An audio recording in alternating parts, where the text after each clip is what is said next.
بلغ العلا بکمالہ کشف الدجا بجمالہ حسن جمیع خصالہ صلو علیہ وآلہ سر لا مقاصد طلب ہوئے سوئے منتہا وہ چلے نبی کوئی حد ہے نہ ان کے عروج کی کوئی حد ہے نہ ان کے عروج کی بلغ العلا بکمالہ کشف الدجا بجمالہ حسن جمیع خصالہ صلو علیہ وآلہ۔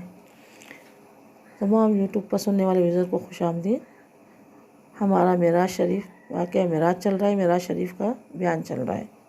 پارٹ 6 ہے، 5 پارٹ آ چکے ہیں، چند منٹ کے ہیں، ان کو بھی سنیں، لائک سبسکرائب کریں، آگے شیئر بھی کریں تاکہ لوگوں کو معلومات ملے معراج کے واقعے کی۔ آئیے ہم اب آگے بڑھتے ہیں۔ جبرائیل امین سدرۃ المنتہا پہ رک جاتے ہیں، جس کے بارے میں تفصیل میں نے بتا دی کہ سدرۃ المنتہا کیا ہے، وہ میں پارٹ 5 میں بتا چکے ہوں، یہ پارٹ 6 ہے۔ وہاں سے اب رف نامی جو ہے ایک سواری پر سفر ہوتا ہے۔ اب وہ کیسی سواری ہوگی رب تعالیٰ بہتر جانے، سوار ہونے والا جانے، سواری بھیجنے والا جانے۔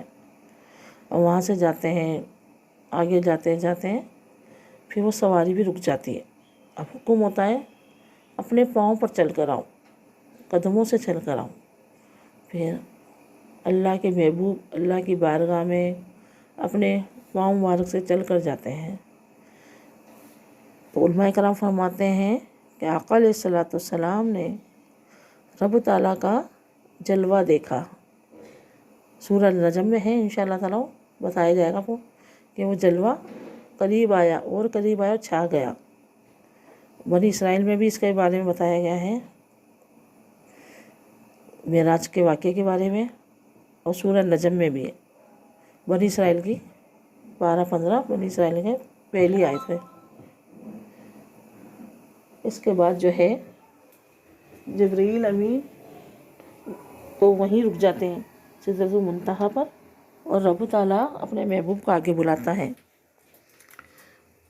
اب وہاں پر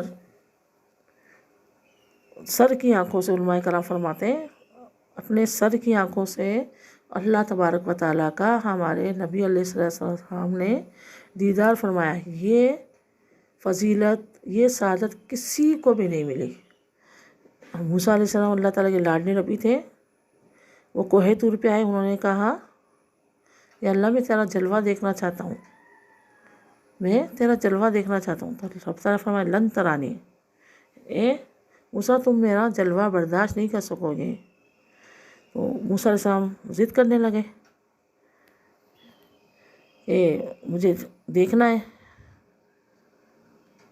یہ جوش تھا، یہاں تھا جوش لن ترانی، وہاں تقاضے وصال کے تھے، یعنی یہاں جوش تھا دیکھنے کا، اور وہاں تقاضے رب تعالیٰ نے خود کیے، خود اپنے محبوب کو بلائے۔ یہاں موسیٰ علیہ السلام نے تقاضا کیا تھا، یہاں جوش تھا لن ترانی، وہاں تقاضے وصال کے تھے۔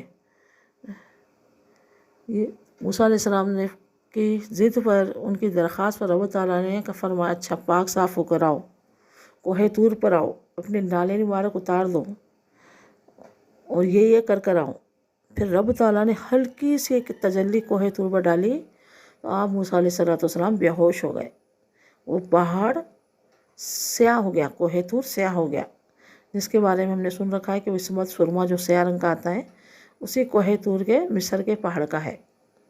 اور یہاں دیکھیں محبوب اللہ تبارک تعالیٰ نے اپنے محبوب کو خود بلایا آسمانوں پر، اور جہاں رب تعالیٰ نے استوا فرمایا ہے وہاں بلا کر اپنے محبوب کو اپنا جلوہ دکھایا۔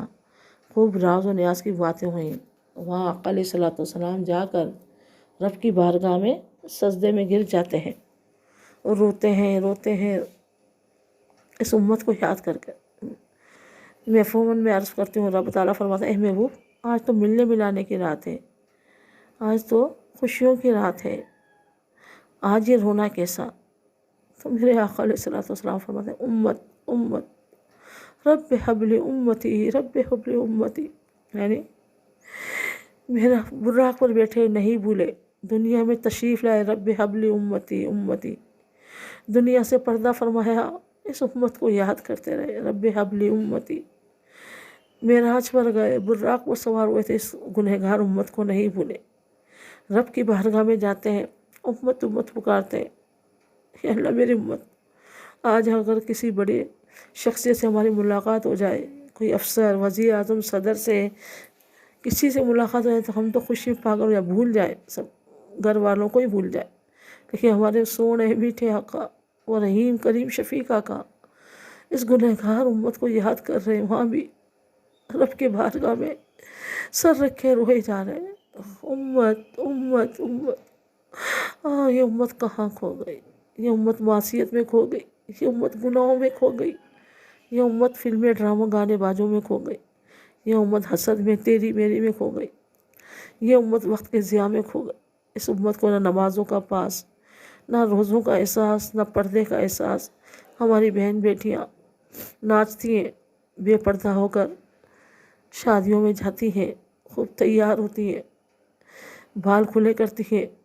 میرے آقا علیہ الصلوۃ والسلام نے عورتوں کو جہنم میں بالوں سے لٹکتے ہوئے دیکھا، جو بے پردہ ہوتی تھیں، جو زنا کرتی تھیں، دوزخ بھی ملاحظہ فرمائی، جنت بھی۔ لیکن یہ امت کہاں کھو گئی؟ اس آقا علیہ الصلوۃ والسلام کے قلب انور کو، مزار انور کتنی تکلیف ہوتی ہوگی جب اپنی امت کو معصیت میں، گناہوں میں دیکھتے ہوں گے۔ اللہ خدا را میری پیاری بہنوں، میری بہن بیٹی مان جاؤ، توبہ کر لو، رب کو راضی کر لو توبہ، رب کی رحمت ہے بڑی، ورنہ جہنم میں بہنا ہوگی سزا کڑی۔ رب کو راضی کر لو، آقا علیہ الصلوۃ والسلام کو خوش کر دو، وہ سونے میٹھے آنکھاں، وہ معراج جن کو ملی۔ ہمیں فخر ہونا چاہیے کہ ہمارے محبوب، ہمارے نبی علیہ الصلوۃ والسلام کو اتنا بڑا رتبہ ملا، اتنی بڑی سعادت ملی، کسی کے نبی کو بھی نہیں ملی۔ ابراہیم علیہ السلام کا بھی رتبہ بہت بلند ہے، اللہ کی بارگاہ، آدم علیہ السلام کا، لیکن ان اولو العزم انبیاء سے نوح علیہ السلام ہے، موسیٰ عیسیٰ علیہ السلام ہے، لیکن جتنی بڑی فضیلت سعادت ہمارے سونے میٹھے آقا علیہ الصلوۃ والسلام کو ملی، کسی کو بھی نہیں ملی۔ تو آئیے ان کے دامن کرم سے جڑ جائیے، جو آقا علیہ الصلوۃ والسلام پیغام لے کر آئے اس پر عمل کیجیے، مرنے سے پہلے مرنے کی تیاری کیجیے، قبر میں جانے سے پہلے قبر کی تیاری کیجیے۔ اللہ تبارک و تعالیٰ سے دعا ہے جو ہم نے سنا سو عمل کرنے کی توفیق عطا فرما۔